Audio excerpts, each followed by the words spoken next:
इथे काय करून राहिला? हा इथे काय करून राहिला? काय करून राहिले हातात काय दिसत नाही इकडे बैल बोंबलून राहिले ते दिसून नाही राहिलं. पहिला आहे कोंबल्याचे साथ आता जेवण कर थोडा भाग करावा असं वाटला. मिरचीला फवारणी केला का? फवारणी झाली साड्या उन्हाळून झाल्या कंच मोठे मोठे झाले ज्वारीचे मक्याचे बायले 2 कंच भाजून दिले. आता झाला ना भाजून वगैरे? झाला तिकडे बैल बोंबतात. जाऊ का एक काम कर, तू इथं नाही, मीच जाऊन येतो. जा मग बैलाने पाणी पाजून द्या देवीच्यावर पाजून द्यायचे. खरं माझ्या मालक चांगल्याचं काम मीच मालक राहिल्या वाणी मस्त काम आहे ते पाजून दे मालक. जमला गे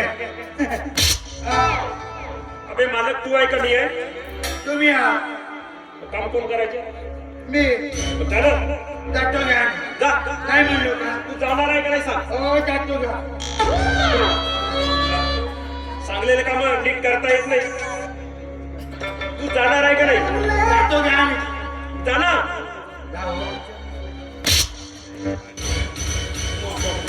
आणि काय केलं आता? अगं तू इथे काय करत बस? अगं तुला तरी कसं वाटते की तो एक आपल्या घरातील साधारण नौकर आहे? अरे दादा हे बघ तुला तू विनाकारण कशाला माझ्या ओरडत का? आणि हे बघ अरे वावरामध्ये कोणीच नव्हते म्हणून टिफिन आणून दिलं बघ. हे बघ, तो आपल्या घरातील एक नौकर आहे. तो जेवण केला किंवा उपाशी राहिला त्याच्या पोटाची चिंता तुला कशाला? अरे दादा पण तुला कळतच नाही आपल्या घरचा नोकर आहे आणि त्याला डब्बा कोण अगं आणायला. मला सर्व कळले. दादा मला तुला म्हणायचं काय रे हा? आणि तू अगं म्हणायचं काय म्हणजे या गावात या समाजात आपल्या पप्पांची किती इज्जत आहे का? आणि तू एक साधारण त्या नौकराची मागे फिरते. ते बघ दादा. हे बघला तू जे काय करते ना ते वाईट धंदे सोडून दे. अगं अजूनही वेळ गेलेला नाही. अरे पण दादा मी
अजूनही वेळ गेलेली नाही. तुला सुधारण्याचा प्रयत्न कर.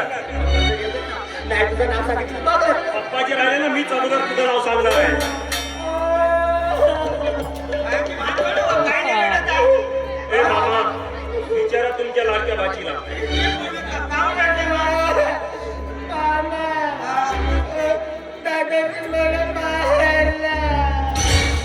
काय का कधी मारलं कशाला सांगून राहिलं? आम्ही मारलं वगैरे काहीच नाही.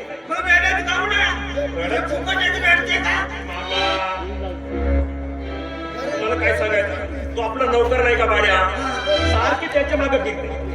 त्याच्यामुळे नाही का थोडा 2 गोष्टी बोलला म्हणजे त्याच्या मागं फिरत अरे कोणते आता टिप्पी नाही देऊ देणं होते न दोन कणसे भाजून खाणं होते म्हणून आली असेल तेवढ्यासाठी त्या पोरीने तू विनाकारण बोलते का?